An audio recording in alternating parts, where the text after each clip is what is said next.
Viewers at home, you are welcome back to my lecture on IAS 28, Investment in Associates and Joint Venture.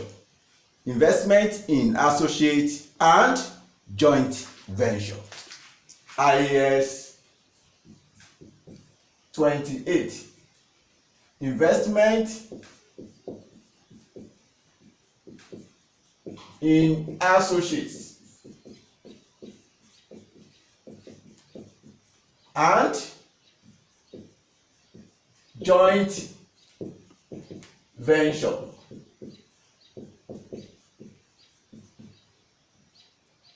What do you mean by an associate? An associate is an entity over which the investor have a significant influence. An entity over which the investor has a significant influence is said to be an associate. An entity over which the investor has a significant influence is said to be an associate.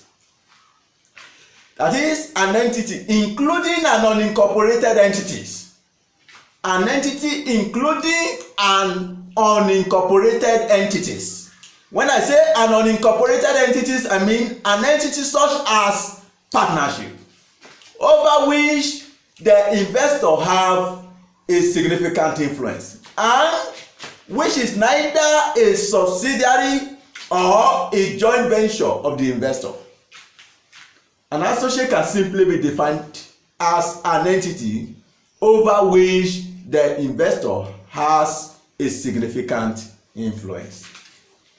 What do we mean by significant influence? Significant influence, that is the key word in that definition. I've defined an associate as an entity over which the investor has a significant influence. What do you mean by a significant influence? A significant influence is the power to participate. The power to participate in financial and operating policy decisions of an investee and not to control or joint control of those policies. That is IAS 28. A significant influence is the power to participate in the financial and operating policies decisions of an investee and not to control or joint control over those policies. That is significant. That is power to participate, power to participate in financial and operating policies decision of an investee, policies decision of an investees. That is significant influence. The power to participate in financial and operating policies decision of an investees. That is a significant influence. An entity is said to have a significant influence in other entity where the investor acquired between 20% to 50%. When it is less than an interest of less than 10%, is just a simple investment. Less than 20%. When it is less than 20%, it is a simple investment. Simple investment or ordinary investment. But when an entity have between 20% to 50%, that is such entity is said to be an associate. Then that means a significant influence is said to exist. But that entity cannot control the other entity. But when an entity have more than 50%, that become a subsidiary. The other entity acquired is said to be a subsidiary. A holding of less than 20% is said to be the simple investment or ordinary investment. While the holding of between 20 to 50%, that means a significant influence is said to exist, that becomes an associate. But when it is more than 50%, that is greater than 50%, that is a subsidiary. That is investment in associates and joint venture in accordance with IAS 28. IAS 28, investment in associates and joint venture. Methods of accounting for investment in associates and joint ventures. Methods of accounting for investment in associates and joint venture. Basically, we have three methods of accounting for investment in associates. Number one, we have cost method. Cost method.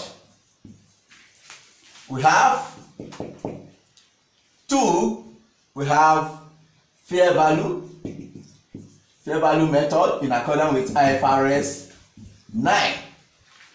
Then the third method is equity method. Equity method. This equity method should never be used. Equity method should never be used where the investor doesn't have a subsidiary. Meaning that before you can use equity method, the investor must have other entity known as subsidiary. Maybe entity A, or let's say HPLC might acquire, let's say, 60% of S1 or of SPLC. That means SPLC is a subsidiary of HPLC. And this HPLC also acquire, let's say, 30% of A Limited. That's to show that A Limited is an associate of HPLC. A Limited is an associate of HPLC. That means HPLC has a significant influence over the A Limited. So meaning that since H is having a subsidiary, then at the same time an associate, then you can use equity method. Where H Limited or HPLC doesn't have an associate, have a subsidiary, you can use equity method to account for the H holding in A Limited. That is significant influence. What do we mean by equity method of accounting? Our focus or emphasis now is on equity method of accounting. Equity method. What do you mean by equity method? Equity method is a method of accounting. Equity method is a method of accounting whereby the investment is initially recorded at cost and adjusted thereafter for the post-acquisition change in the investor's share of net assets of the investee or of the associate. That is equity method. Method of accounting, that means equity method. Investment in associate. In accordance with equity method, it will initially be recorded at cost. We have the cost of the investment. Then you adjust for the investor share, that is investor, let's say HPLC, share of post acquisition profit of A Limited. No, A Limited is an associate according to my illustration. Then investor share of post acquisition profit of A Limited will be added to the cost of the investment, that is the consideration paid by the investor in acquiring its interest in the investee. Anytime I say investee, I'm referring to an associate. In this IAS 28, if you hear the word investee, know that I mean an associate. So you have the cost of investment, then you add the share of post-acquisition profit of investee, that is of the associate, to the cost of the investment. That method is known as the equity method of accounting. So that is equity method of accounting. It's a method of accounting in which investment is initially recorded at cost and adjusted thereafter for the post-acquisition profit, for the investor share of post-acquisition profit of investee. The method of accounting whereby the investment is initially recorded at cost and adjusted thereafter for the investor share of the post-acquisition profit of the investee. That is equity method of accounting. Now, I want to talk about the transactions between the investors. Transactions between the investor and investee. Investors. Transactions between the investors and associates. Transaction between the investors and investees. So we want to look at upstreams. Upstreams transactions. Up, from the word up. Upstream. That is from down to the top. We have associate. Goes up to the investors. Therefore, upstream transactions. This is the transaction. Upstream transaction is a transaction between the investors and the associate, where associate is the seller. Meaning that the seller is the associate. That is, associate sells to the investors. That is upstream.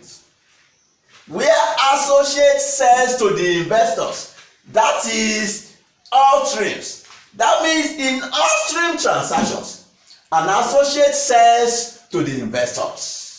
That is, e.g., the transfer of inventory. Transfer of inventory at a profit, or transfer of non-current assets at a profit. Now, where, let me say, sales of inventory, sales of inventories, inventory by an associate to the investor. That is said to be an upstream, where associate sells to the investors. Then we also have downstream transactions. Downstream transactions. This is a transaction between the investors and associate. That is from the up down, from the investors to the associate. In this case, investor is the seller. The transactions between the investors and associate, where the investors is the seller, is said to be the downstream. E.g., the sales of inventory by the investors to the investee. The sales of inventory by the investors to the associate. That is said to be a downstream transaction.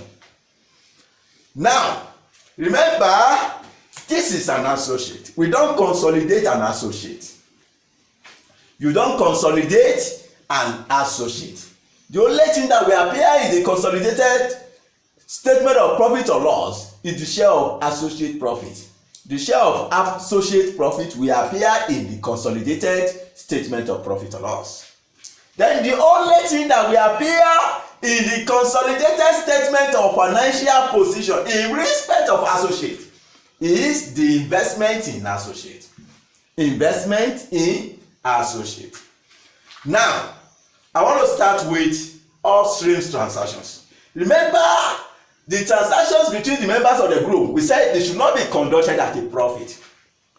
Now, in this case, associates sell to the investors. Meaning that the item, since the investors is the buyer,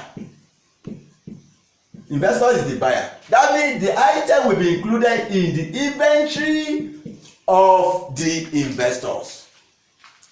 Investor is the buyer. Therefore, the item purchased from the associate will be included in the inventory of the investor. Therefore, the investor's share of the unrealized profit will be deducted from the consolidated inventory, since the inventory of the investor will be consolidated. Therefore, the investor's share of the unrealized profit will be deducted from the inventory of the investor, which is the consolidated inventory.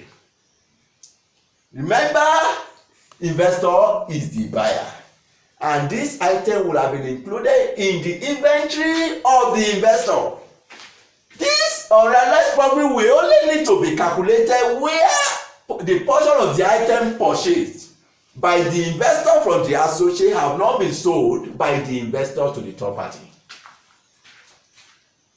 That means the item purchased from the associate is still in the inventory of the investor. So associate is the seller. That means the item will be reported by the associate as revenue. Since it is reported as revenue by the associate, the item will be deducted from the investor share of the associate profit. In this case, where the investor is the buyer, you are going to credit the inventory of the investor, that is, let me say consolidated inventory. You debit the investor share of the associate profit. Debit the investor share of the associate profit. That is the treatment of the unrealized profit. What my focus is the unrealized profit on the transaction between the investors and the associate. In this case, associate is the seller. That means the item is included in the inventory of the investor. That is why you are deducting it from the inventory. That is why you are crediting the consolidated inventory. Then you debit the investor share of the associate profit. I've told you that the only thing that will appear in the consolidated financial statement is one, share of associate profit, which will appear in the consolidated statement of profit or loss. Two, where the investor is the buyer. That means the unrealized profit is included in the inventory of the parent company, that is the investor. If I say investor, I'm referring to the parent company. If I say the investee, I'm referring to the associate. So, debit the investor share. It is the portion that is attributable to the investor you are going to account for, not the whole unrealized profit, because this is not the parent and subsidiary. If it is parent and subsidiary, then the whole amount of unrealized profit will be accounted for. Meaning that if the investor acquires 25% and the unrealized profit is 2,000, 25% of the 2,000 is what you are going to record, not the whole of the unrealized profit of 2,000. Then the second case, downstream transactions. Investors, in this case, is the seller. That means associate is the buyer. Associate is the buyer. Since associate is the buyer, it will be included in the inventory of the associate. Where investor is the seller, the item purchased by the associate from the investor, from the parent company, is included in the inventory of the associate. I've told you that we don't consolidate the inventory of the associate. The only thing that will appear in the consolidated statement of financial position is the investment in associate. Any transaction you find that are found in the associate financial statement will not be consolidated. The only thing that will appear is share of associate profit in the consolidated statement of profit or loss and the investment in associate. Now, this item will be included in the inventory of the associate. Since the inventory of the associate will not be consolidated, you are going to deduct it from the investment in associate instead of the inventory. So that means you credit investment in associate,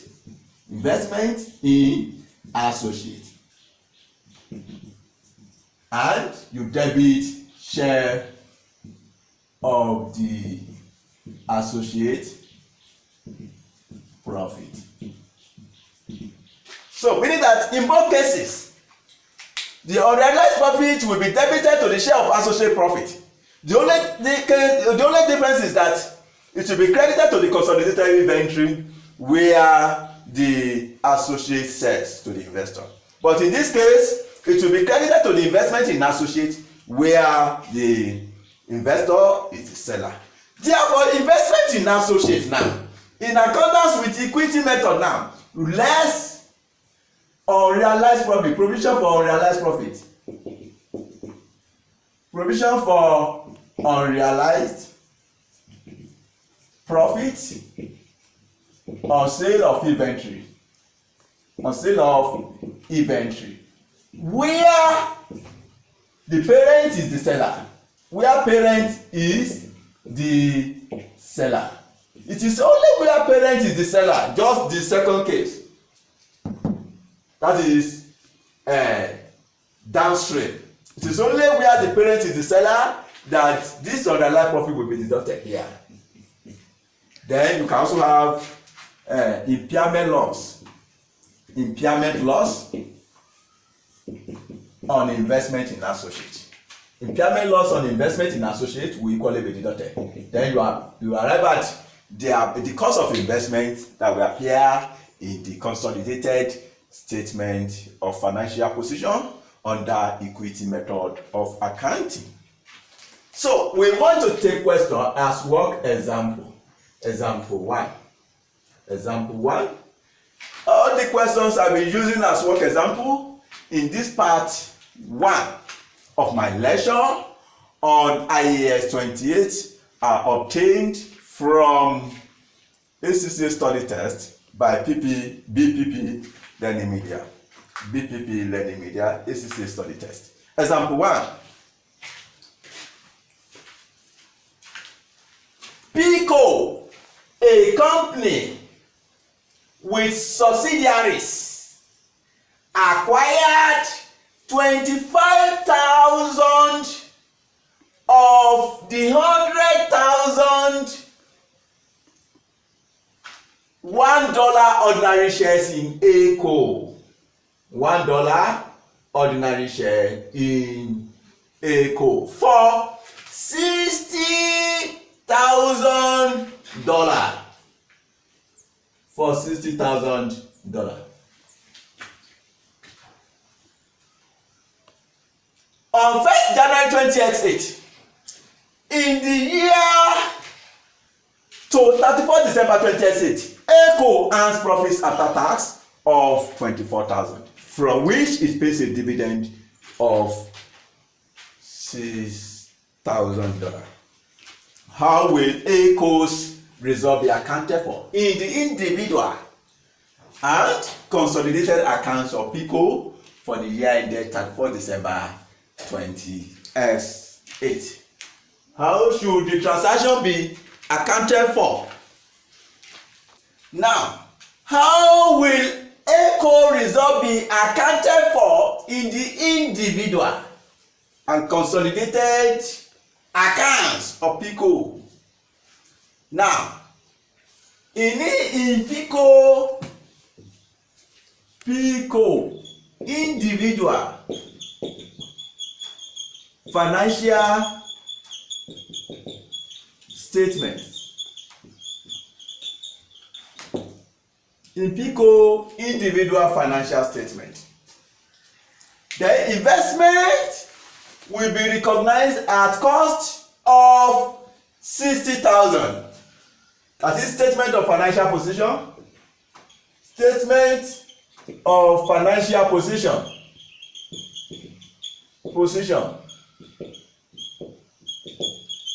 You have investment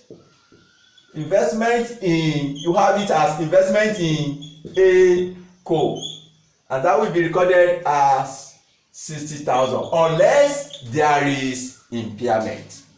If there is impairment, then the impairment will be charged against the cost of the investment.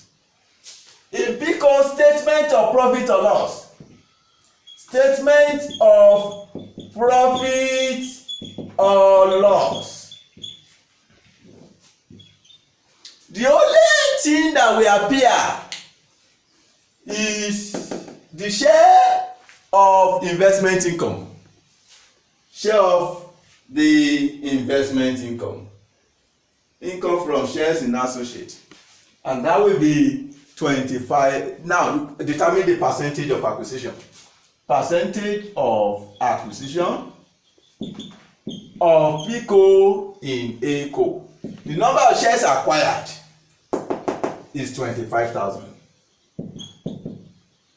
Out of the total number of shares held by ACO, which is 100,000, times 100 over 1.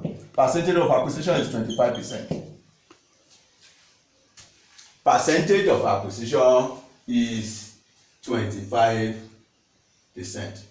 The income from shares in associate. In statement of profit or loss, we have income from shares in associate. That is 25%, which is the percentage of shares acquired, times the amount that was paid as dividend, which is 6,000, which is paid a dividend of 6,000. You have 25% of 6,000, and that will give us 25% of 6,000. That will give us $1,500. This is what will appear in PICO individual financial statement. To account for this, the double entry, no, PICO is receiving dividend from associate. That means PICO will, since it is receiving it in form of cash, you are going to debit cash or PICO with $1,500, and you credit income from shares in associate. This is the double entry for this, and that is $1,500. So that is the double entry to record this. That is in PICO individual financial statement. In PICO individual financial statement. Then, and consolidated accounts. And consolidated account. How should this transaction be accounted for? In consolidated account. In consolidated account. I've told you that in the statement of profit or loss, you only have the share of associate profit.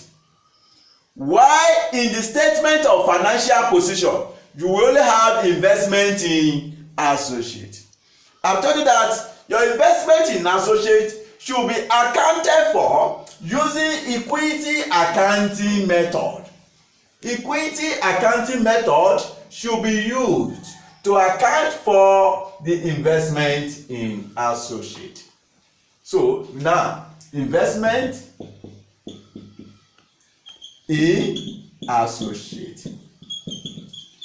I've told you that using the equity accounting method, investment will be initially recorded at cost.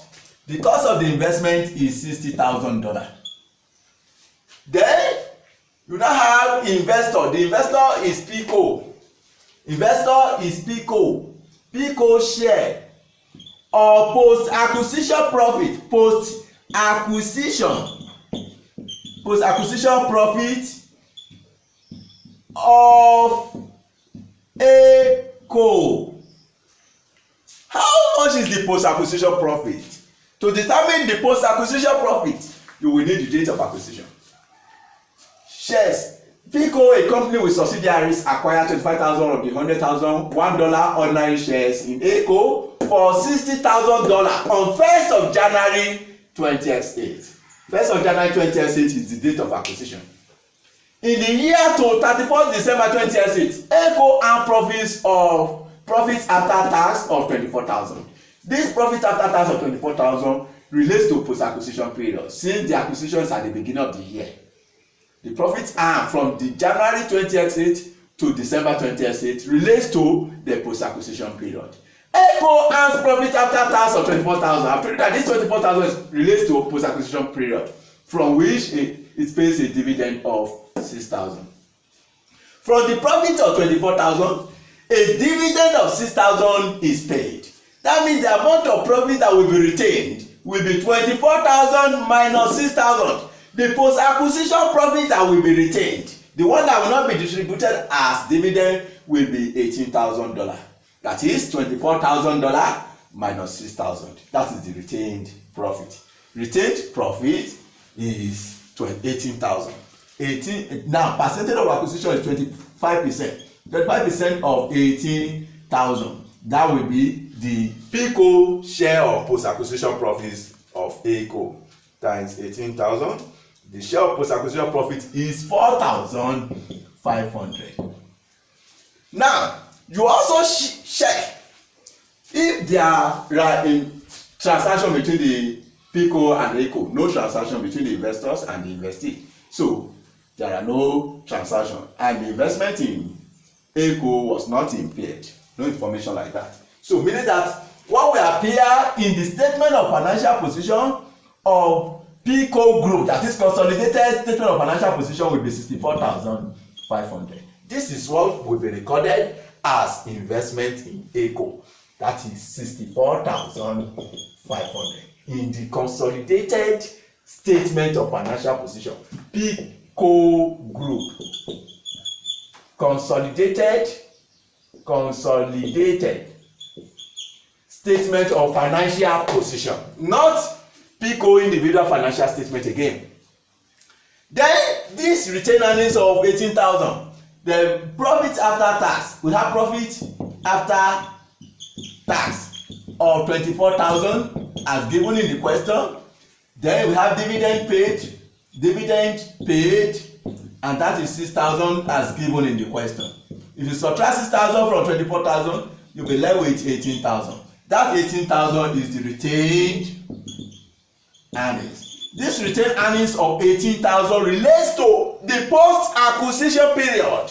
That is why we shared that is PICO received 25% of that 18,000. That is the PICO share of post-acquisition retained earnings of ACO is 4,500. That is how we got that. Then in the statement of profit or loss, the profit for the year is what you need to share. You now have PICO share of post-acquisition profit.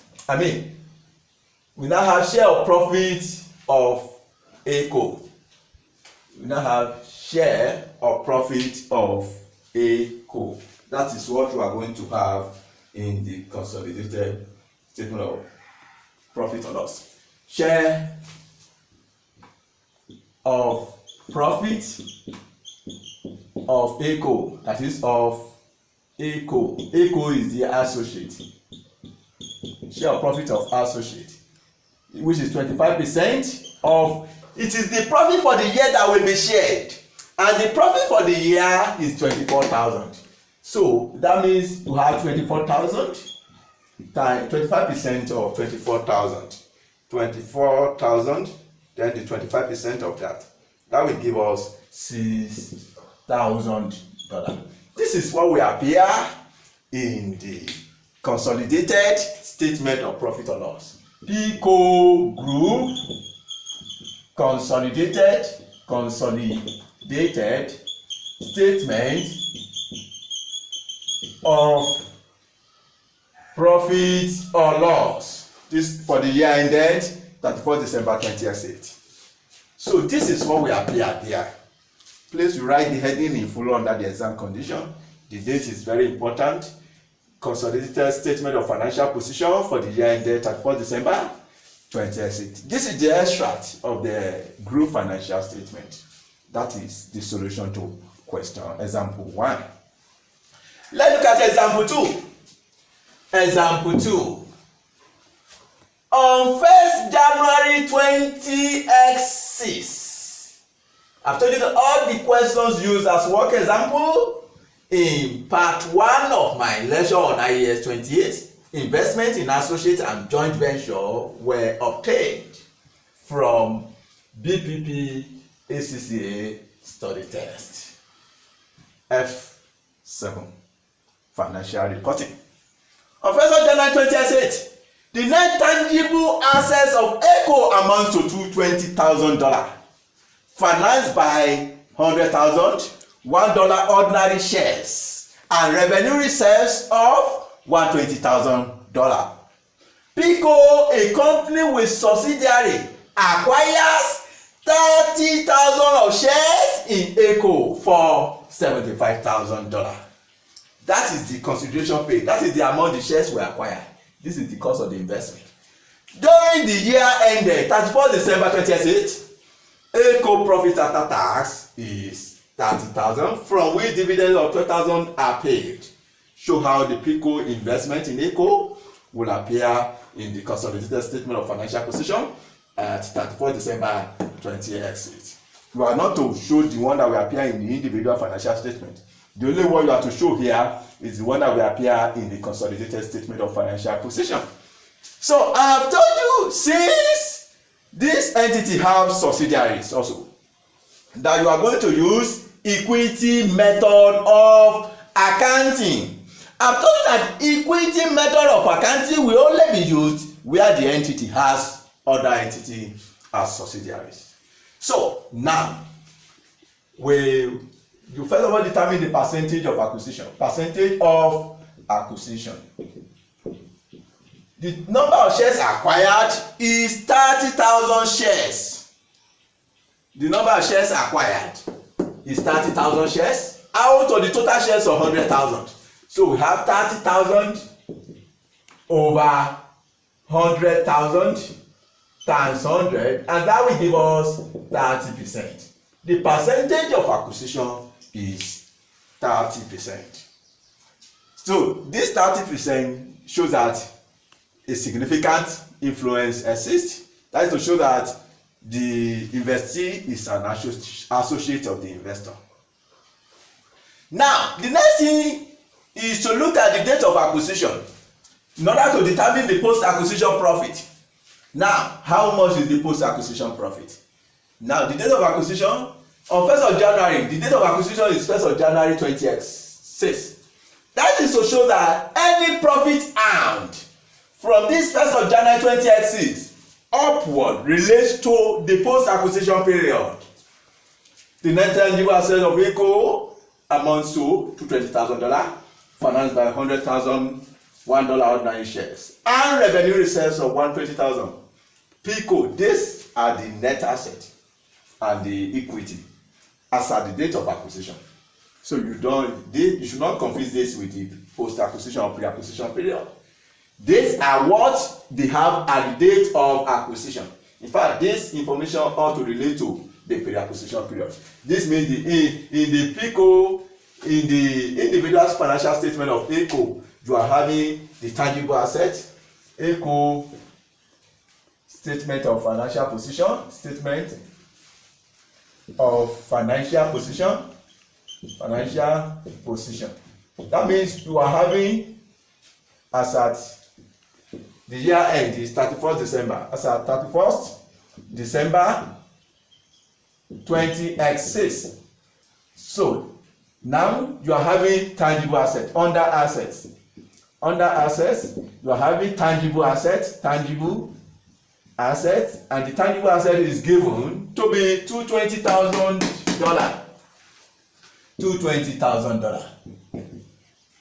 We now have finance by equity. Equity, and the equity comprises the share capital, ordinary shares, 100,000 times $1, which is, we have ordinary shares, which is 100,000 times 1, which is $100,000. We also have revenue reserves of $120,000. Revenue reserves of $120,000. That will give you total of $220,000 when you sum it up, which is total equity, no liabilities. So these are the financial statement of ACO before it was acquired by PCO. Before ACO was acquired by PCO, ACO was having the following items. So that's to show that all this relates to pre-acquisition period. These are pre-acquisition. So that means the net asset at the date of acquisition is $220,000, comprises 100,000 nine shares and 120,000 revenue reserves. PCO, a company with subsidiary, acquired 30,000 of the shares in ACO for $75,000. I've told you that to calculate the investment, the only thing that will appear in the consolidated statement of financial position is the investment. Investment in ACO. Investment in subsidiary. Investment in associate, investment in associate. So I've told you that it will initially be recorded at cost. And how much is the cost of the investment? $75,000. $75,000.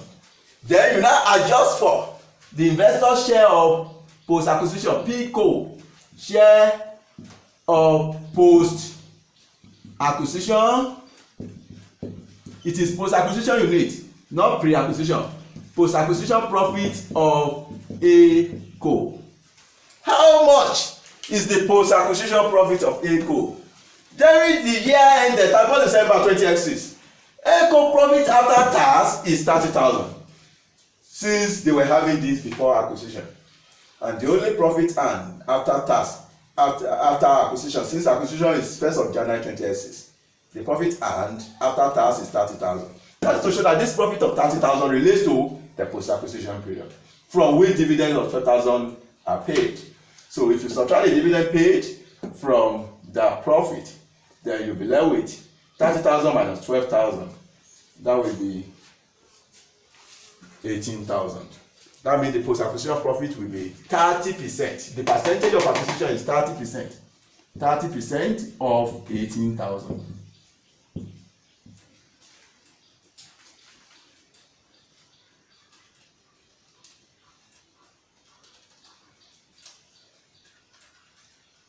That will give us 5,400. Show the PCO investment in ACO. No impairment, no transaction between the group, the investors and the associates. So when you sum up this, you'll be having 80,400. This is the amount that will appear in PCO's group consolidated statement of financial position as investment in associate. This retained earnings is the difference between the profit for the year of $30,000 and the dividend paid of $12,000. 30,000 minus 12,000, that will give you the retained earnings of 18,000, which is used here. So in the statement of financial position under non-current asset, we are going to have investment in associate of 80,400. That is the solution to example 2. We want to consider the third example. Example 3. The statement of financial position of JCO and its investee companies PCO and ESCO at 31 December 20x5 as shown below. Statement of financial position as at December 20x5. We have non-current assets, we have freehold property, plant and machinery, investments, we have current assets, inventory, trade receivables, cash. total assets. Equity and liabilities. We have equity, share capital, $1 shares, retained earnings, non-current liabilities, 12% loan stock, current liabilities, trade payables, bank overdrafts, total equity and liabilities. Additional information. Jayco acquired 600,000 ordinary shares in Pico on 1st of January 20x0. This is the date of acquisition. For $1,000. This is the consideration paid. This is the price paid for the acquisition of Pico. So that means the consideration of 1,500 comprises 1,000 paid on acquisition of Pico, when the retained earnings of Pico were 200,000. This 200,000 is the retained earning at the date of acquisition of Pico. That is to show that this is the pre-acquisition retained earnings. At the date of acquisition of Pico, the fair value of its freehold property was considered to be $400,000, greater than its value in Pico statement of financial position. Pico had acquired the properties in January 20W0 and the 20L0, and the building element comprising 50% of the total value is depreciated on cost over 40 years. 3. Jayco acquired 225,000 ordinary shares in ESCO on 1st of January 20x4 for 500,000 when the retained earnings were 500,000. Pico manufactures a component used by both Jayco and ESCO. Transfers are made by Pico at cost plus 25%. Jayco had 100,000 inventory of this component at 31st December 2005. In the same period, Jayco sold goods to ESCO, of which ESCO had 80,000 in inventory at 31st December 2005. Jayco had marked these goods up by 25%. The goodwill in Pico is impaired and should be fully written off. An impairment of $92,000 is to be recognized on investment in ESCO. Non-controlling interest is valued at full fair value. Pico shares were trading at $1.60 just prior to the acquisition of Jayco required. Prepare in the format suitable for inclusion in the annual report of Jayco Group. The consolidated statement of financial position at 31st December 20x5. That is the question. So solution. So in answering this question, the first thing is to determine the percentage of acquisition. You determine the percentage of acquisition. Let's look at the note. 1. Jayco acquired 600,000 ordinary shares in Pico on 1st of January 20x0. Percentage of acquisition. Percentage of acquisition. Jayco in Pico. Jayco acquired 600,000 shares. 600,000. What is the total number of shares held by Pico? The total shares of Pico is 1 million. There are 3 zeros at the top. 1,000 there mean 1 million. So, and it's the shares of $1. 1 million divided by 1 will still be 1 million. That means Jayco acquired 600,000 out of 1 million shares of Pico, and that will give us 60%. Percentage of shares acquired by Jayco in Pico is 60%. Now, Jayco acquired 225,000 ordinary shares in ESCO. Percentage of shares acquired by Jayco in ESCO. Jayco acquired 225,000. We have 225,000 shares were acquired. Out of what is the total number of shares held by ESCO? The total number of shares held by ESCO. So this is ESCO financial statement. So the shares, share capital 750.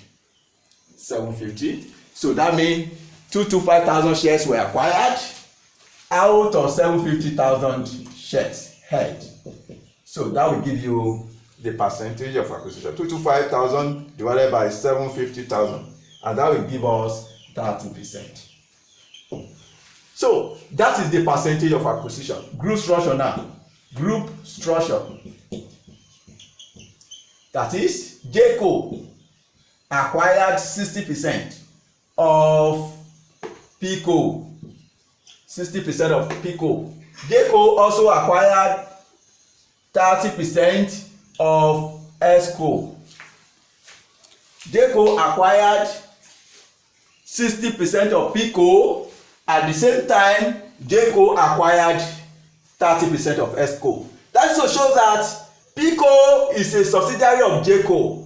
This 30% is not enough to give JCO control of ESCO. Therefore, ESCO is an associate of JCO. So, I have told you earlier that we don't consolidate an associate. We don't use to consolidate an associate. Then the next thing is the summary of net assets. Summary of net assets of, let's have that of PICO. PICO, you have post acquisition. You have date of acquisition. We have date of consolidation or reporting date. So I will advise you try to watch all my lecture on group account from part 1 to part 8. Try to watch them for better understanding. Now, let's go to PICO statement of financial position. PICO, the summary of net assets. I've told you that net assets are equity. Just go directly to the equity section. The equity comprises share capital of 1,000 and retained earnings of 885. So share capital of 1,000, share capital, that is 1,000, which is 1 million. Then we also have retained earnings of 885. Now let's go through the note from note 1. Note 1, JCO acquired 600,000 ordinary shares in PICO on 1st of January 2020 for 1 million. This should be 1 million. For 1 million. 1 million.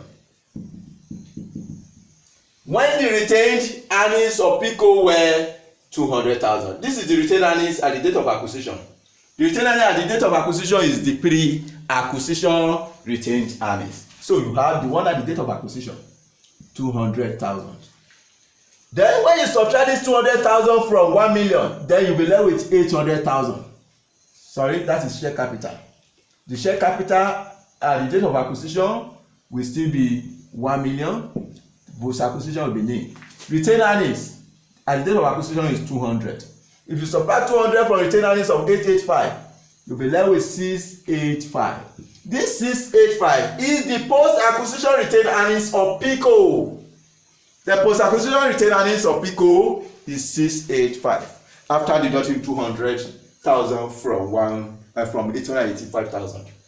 At the date of acquisition of PICO, the fair value of its freehold property was considered to be 400,000, greater than its value in PICO statement of financial position. There is a fair value adjustment. Fair value increase now. Fair value increase. Fair value increase or fair value gain. Fair value increase or fair value gain of 400,000. 400,000 occurring at the date of acquisition.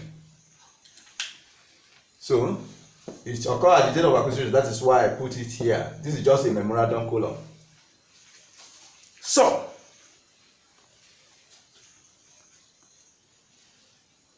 Pico had acquired the property in January 2010 and the building elements comprising 50% of the total value is depreciated on cost over 40 years. So you need to calculate depreciation. Depreciation, and that is extra depreciation on that fair value gain. The fair value gain of 400,000,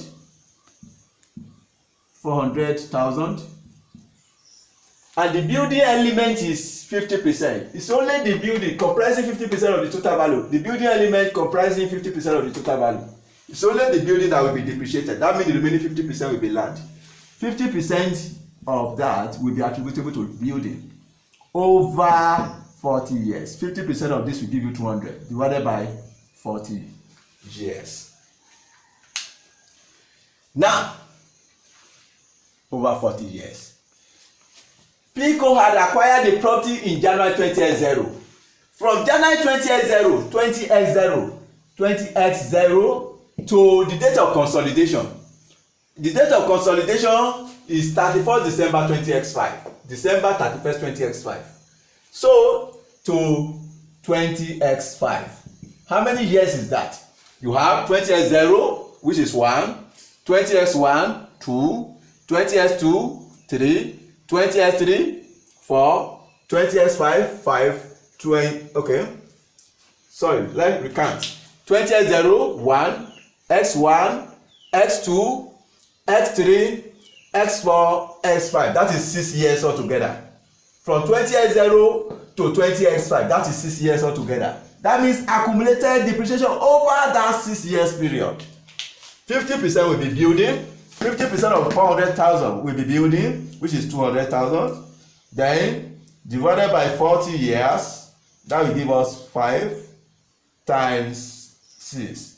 Then the depreciation attributable to building is 30,000. How do we treat depreciation in the financial statement? We used to deduct depreciation from the profit. So you are going to subtract that depreciation of 30,000 from the profit, from the post-acquisition profit. Then we also deduct the depreciation from the value of the PP, the value of the freehold property. So that is for that. Note 3. Jayco acquired 225,009 shares in Esco. Remember, Esco is an associate of Jayco. Esco is an associate of Jayco. On 1st of January 2024 for 500,000, when the retained earnings were 150,000. Pico manufactures a component. Pico manufactures a component used by both Jayco and Esco. Pico is the one that used to manufacture it, used by both Jayco, the parent, and the associate. Transfers are made by Pico at cost plus 25%. That means Pico used to sell it at a profit of 25%. Jayco had 100,000 in inventory of these components. Now, that means we need to calculate the unrealized profit on the item transferred. We said the unrealized profit should be deducted from the retained earnings of the seller. If you have watched my lecture on group financial statement, especially part 6, part 6 covered the treatment of unrealized profit on transfer of inventory. So we deduct the unrealized profit from the retained earnings of the seller. Deduct the unrealized profit from the retained earnings of the seller and from the consolidated inventory. So now you need to calculate who is the seller. Pico is the one that used to sell to both Jayco and Esco. Pico sells to both Jayco and Esco. That means Pico is the seller. You will need to calculate the unrealized profit on the portion not yet sold by the buyer. Now, Jayco had 100,000 in inventory of this component. That means Jayco have not sold 100,000 worth of that item. So you will need to calculate the unrealized profit on the 100,000. At 31st December 2025. In the same period, Jayco sold. Okay? Now, you calculate the unrealized profit. Provision for unrealized profit. PUP means provision for unrealized profit.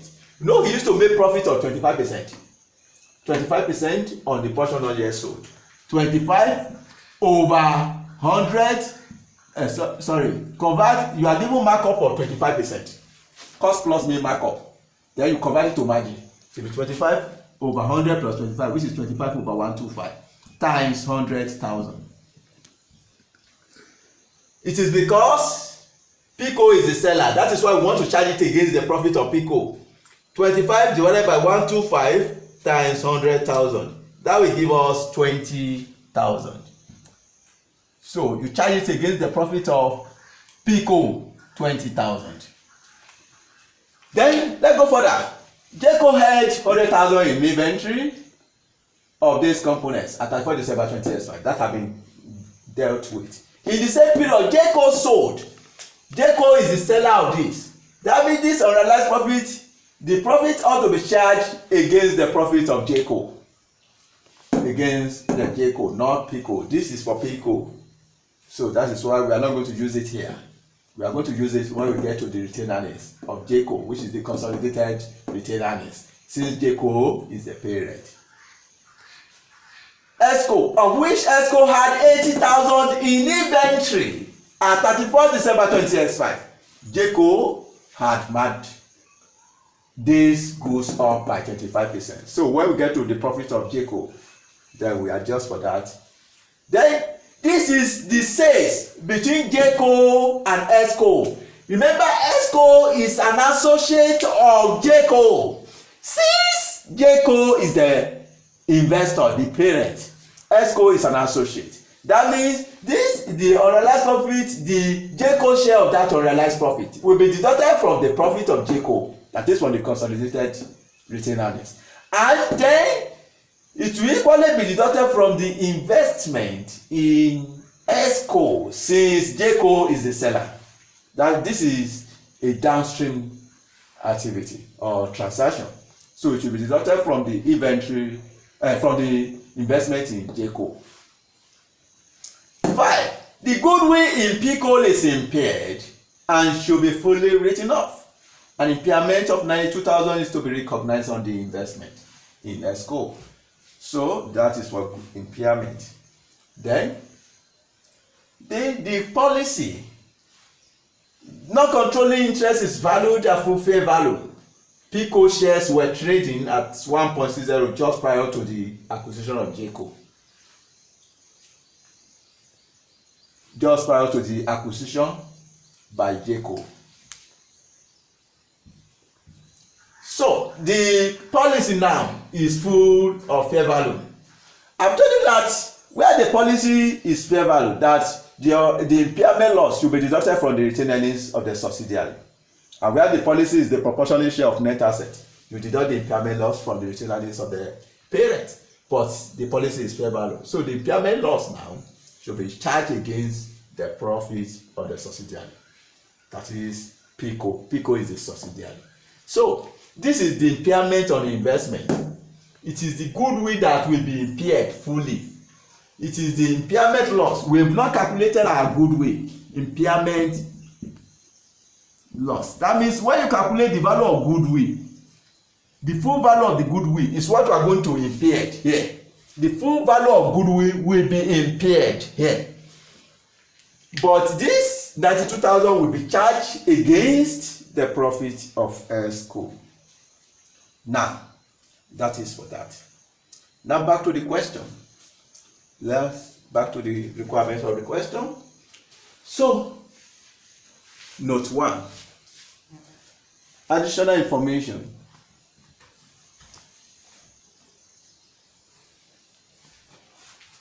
Jayco acquired 600,000 shares in Pico on 1st of January 2021 for 1 million, when the retained earnings of Pico were 200,000. That information have been used. Then note 2. At the date of acquisition of Pico, the fair value of its freehold property was considered to be 400,000 greater than its value in Pico's statement of financial position. That have equally been considered. So, let's calculate goodwill. Let me have this to be working 1. Let me have this to be working 2. Working 3 now, I want to calculate the value of goodwill. Working 3. Working 3, we have goodwill.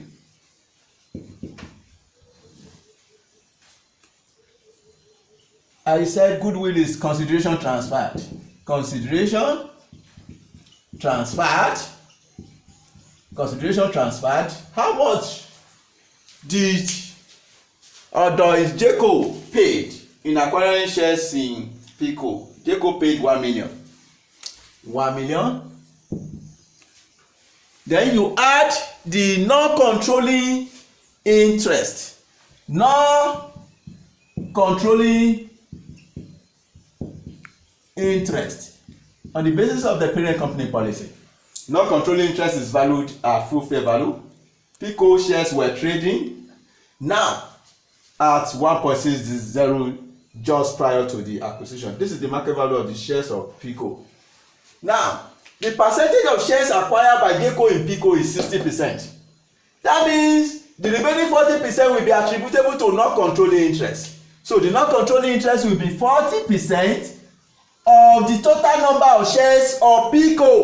What is the total number of shares of PICO? Shares of PICO is 1 million. That means 40% of that 1 million will be attributable to non-controlling interest. 40% of 1 million will be attributable to non-controlling interest. That will give you the number of shares. Number of shares acquired is 1 million. So 1 million, 40% of 1 million will give you 400,000 multiplied by the market value of 1.6 times 1.6. So we have 40% of 1 million, which is 400,000 times 1.6. That means the value of non-controlling interest will be 640. 640. When you add the 640 to 1 million, will be 1,640,000. That is the value. Then we have less fair value of net assets. Net assets at the date of acquisition. What is the fair value of net assets at the date of acquisition? You go back to the workings, the summary of your net asset. The summary of the net asset. I've told you that impairment loss is the value of goodwill here. The summary of the net asset, when you add this plus this, 1, 2, plus this, 1, 6. The net asset at the date of acquisition is 1, 6. So you now subtract, that means the net asset is 1,600, which is 1.6 million. If you subtract it from 1,640,000, you'll be left with 40 million. Then you were told this is supposed to be goodwill. But since goodwill is fully impaired, that means impairment loss now. Impairment loss will be 40 million. If you impair it now, the consolidated goodwill will be nil. So that means impairment loss now will be 40 million. I've told you that where the policy is fair value, you charge it against the profits of the subsidiary. So we are deducting it here because the policy is fair value. Now, that is for that. That means no goodwill will be consolidated. There will be no goodwill that will be consolidated. So,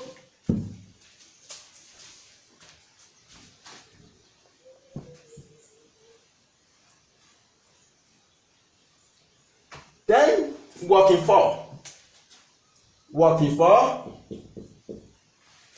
want to calculate the investment in associate. Investment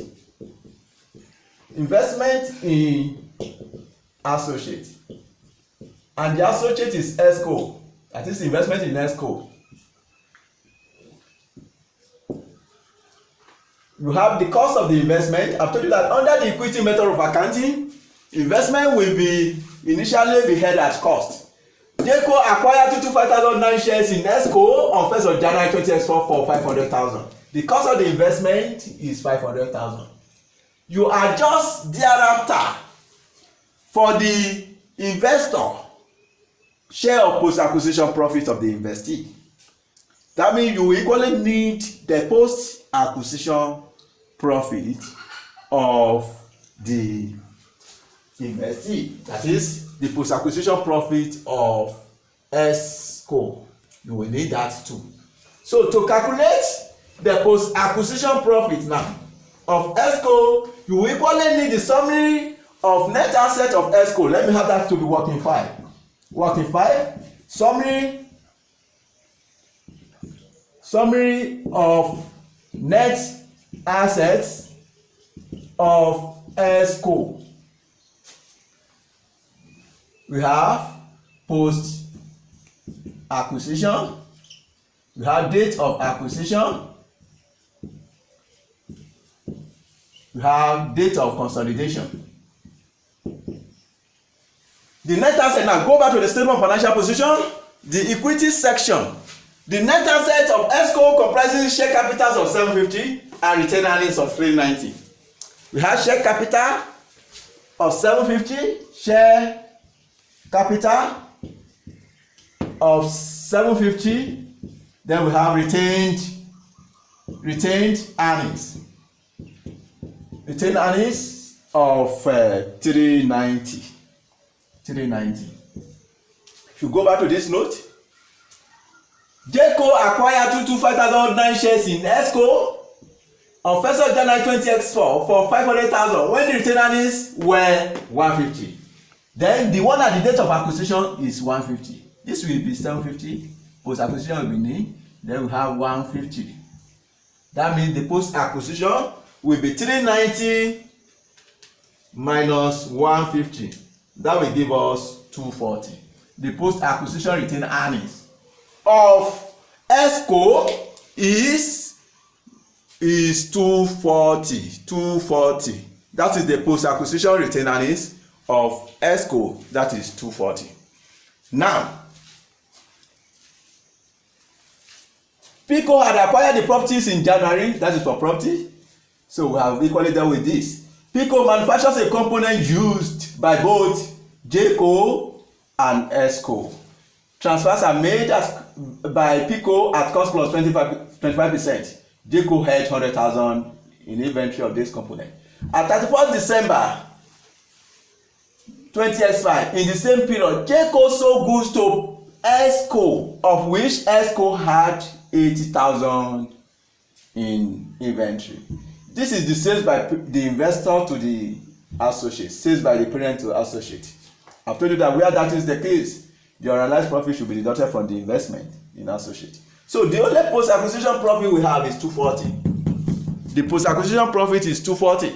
So we cannot have JCO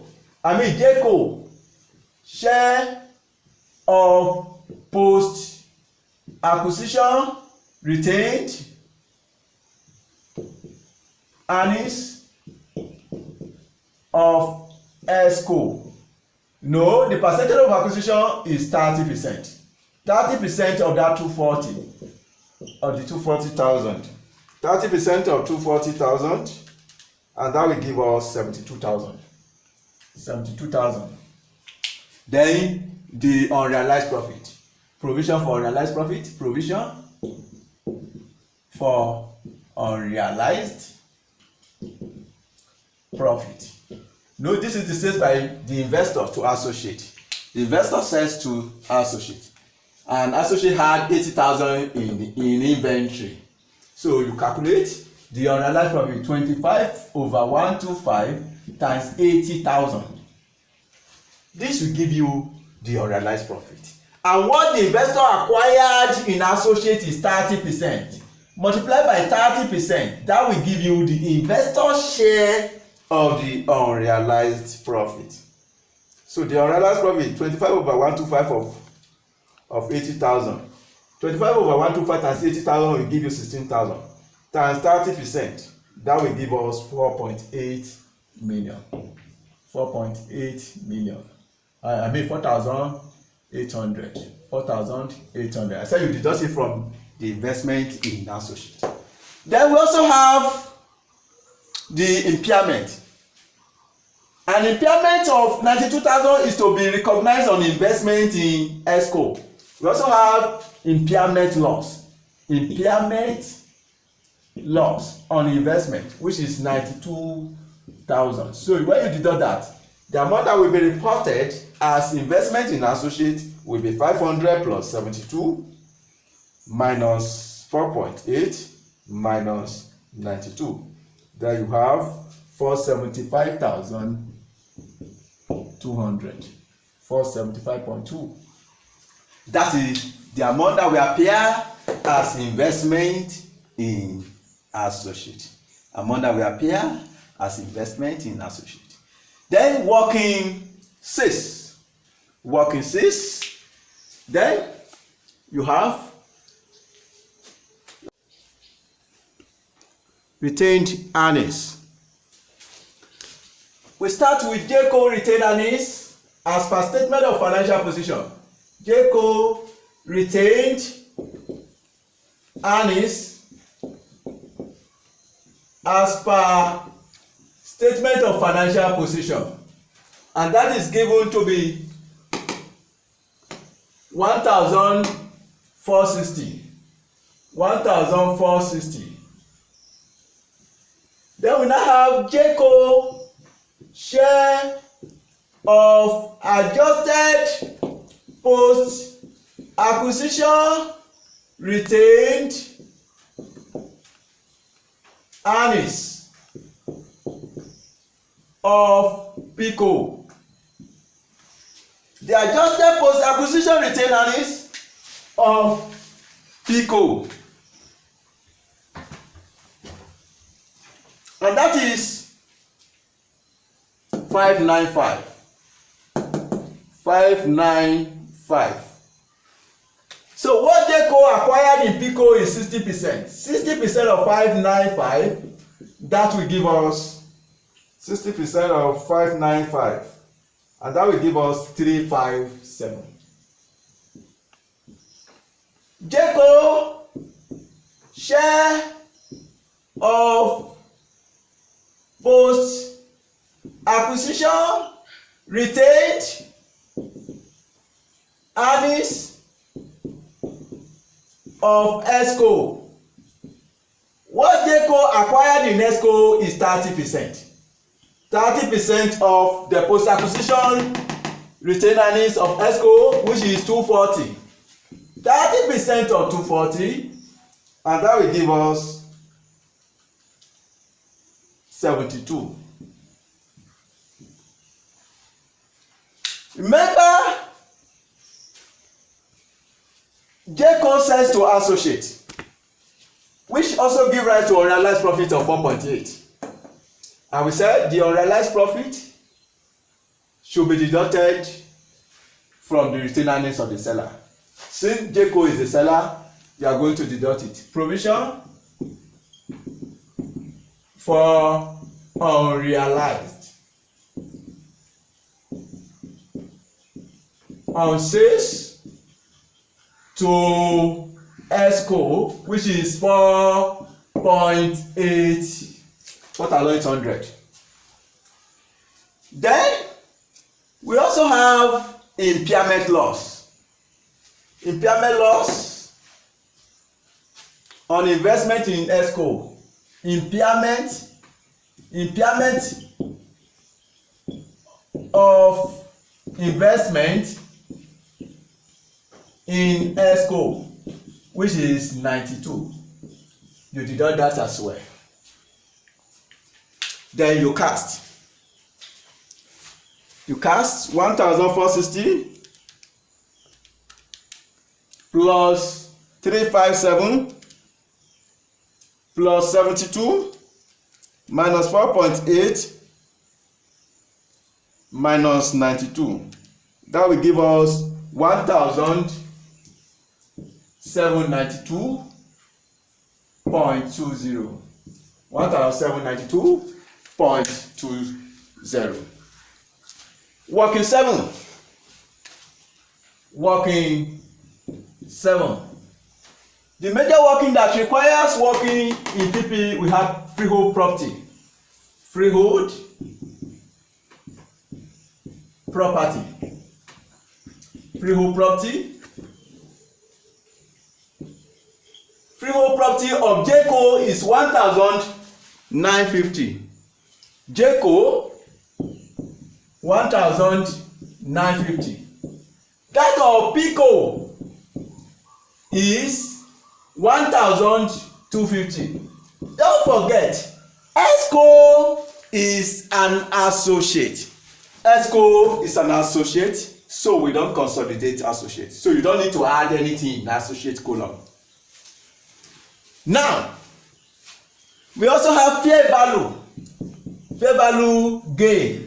Remember, the property was fair valued, and there was a fair value increase of 400,000, so which will be added. Then we also have extra depreciation on fair value gain. The extra depreciation on fair value gain of freehold, which have been calculated the other time. Extra depreciation, and we got 30. So you subtract that depreciation. Then the value of freehold that will appear in the consolidated statement of financial position will be 1,950 plus 1,250 plus 400 minus 30, and that will give us 3,570. Finally, you prepare JCO's Group consolidated statement of financial position. For JCO Group, we prepare the consolidated statement of financial position. JCO Group consolidated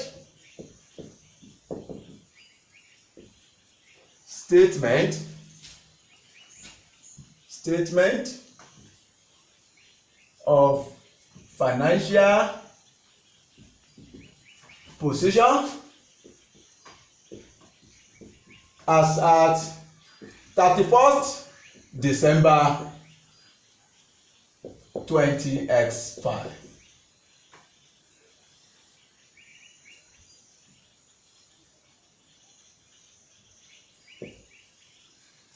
You start with non-current assets. Non-current assets. This is investment in associate. The non-current asset. Yes. The first non-current asset we have is freehold property. Freehold property. Freehold property. And that has been calculated. Freehold property. Freehold property. And I think we have shown that as a working. That is working 7. 3,570. Working 7. 3,570. That is the value of the freehold property that will appear in the consolidated statement of financial position. The next working is plant and machinery. Plant and machinery. We have plant and machinery.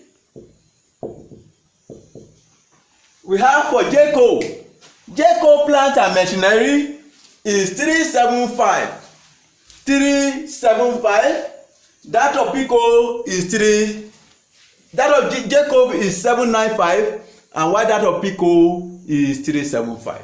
I've told you that you don't need anything in ESCO column because ESCO is an associate. 795 plus 375.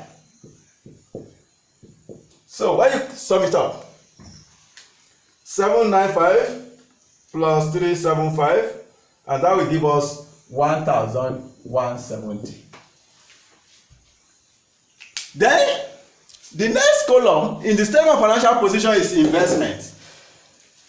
And you don't need that investment. What you need is the investment in associate, and we've got that to be 472. Investment in associate, investment in ESCO, and ESCO is the associate, and we got 475.2. And those are the only non-current assets we have. Remember, the goodwill has been fully impaired. So you sum it up, 3570 plus 1170 plus 475.2, and that will give us 3 521. We have 5215.2. That is the total of the non-current asset. Then we also have current assets.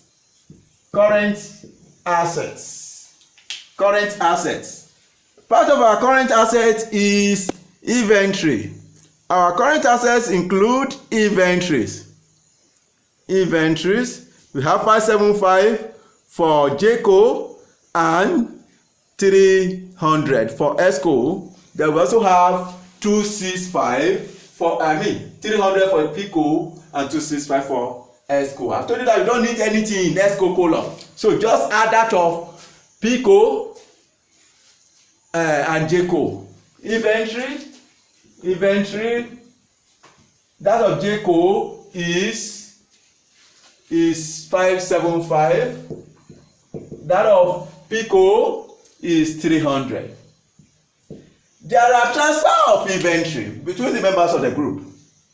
The one sold between the members of the group, PICO and the ESCO. Then the unrealized profit on inventory is $20. We have $20. This item have been included in the inventories of PICO. So you are going to deduct it from the consolidated inventory. So minus 20. So 575 plus 300 minus 20. And that will give us 855. Then, as part of current asset, we have trade receivables. We have trade receivables.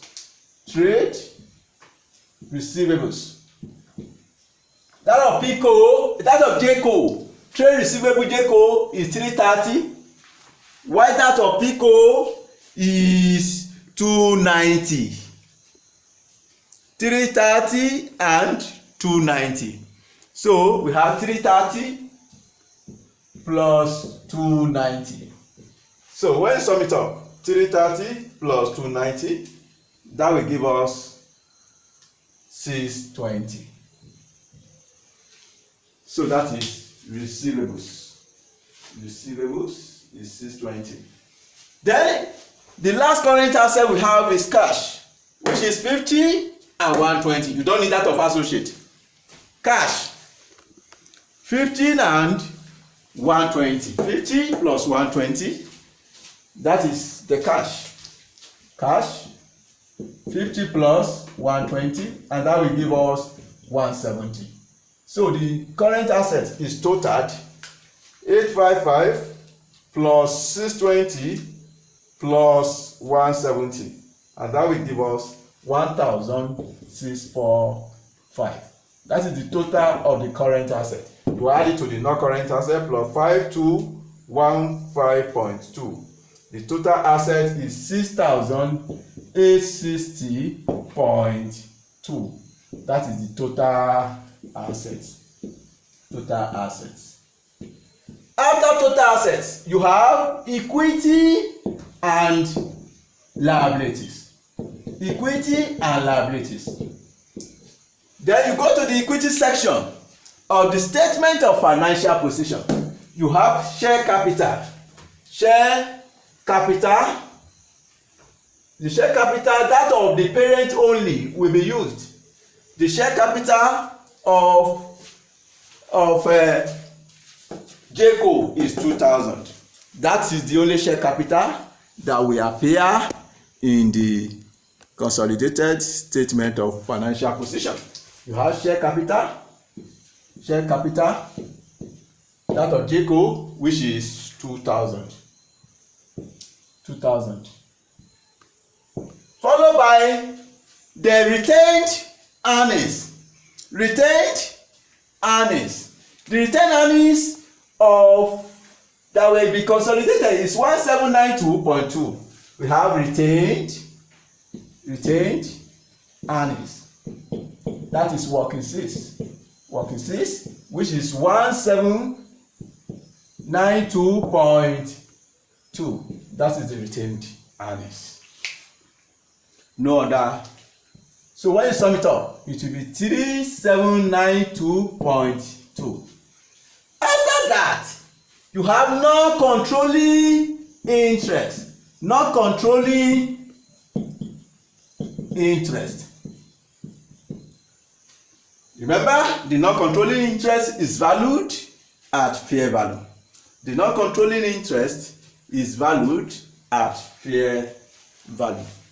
So, and you are given the information in the note as to the calculation of the non-controlling interest.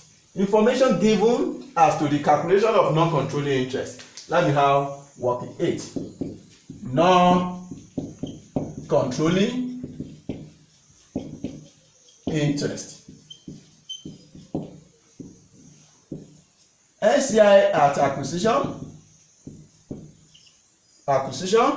The percentage attributable to NCI is 40% of 1,000 shares times 1.6. That will give you the NCI at acquisition.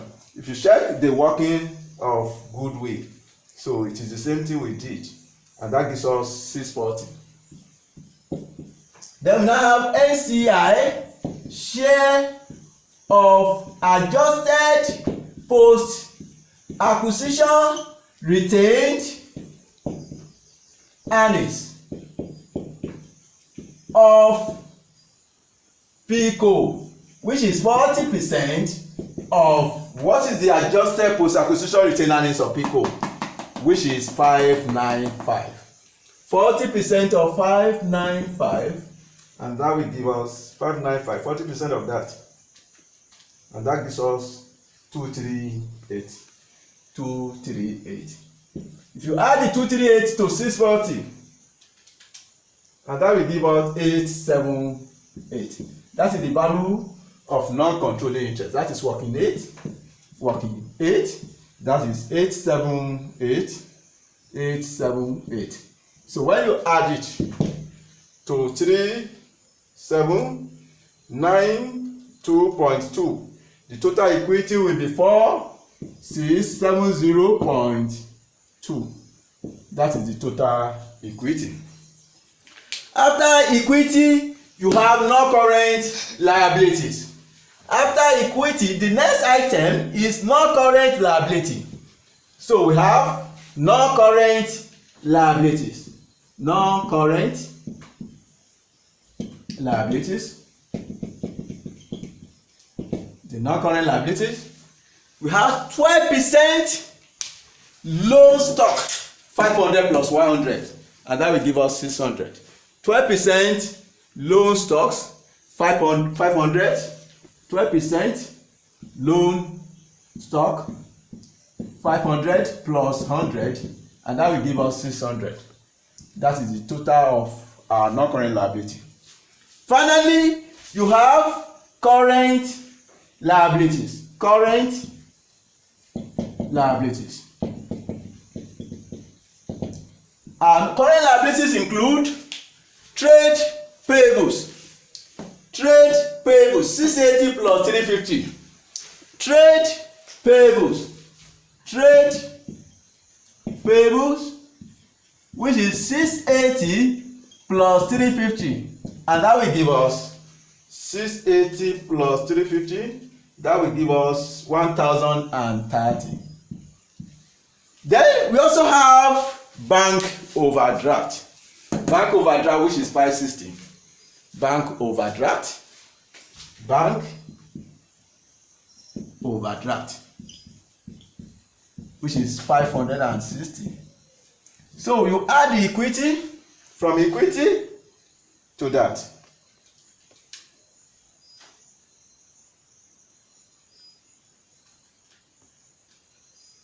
To add everything, it is total 6860.2. 6860.2, and that is the total equity and liabilities. My next lecture on IAS 28 shall cover shall cover the associate, the treatment of associate in the consolidated statement of profit or loss, and other examination questions shall be solved. Thanks.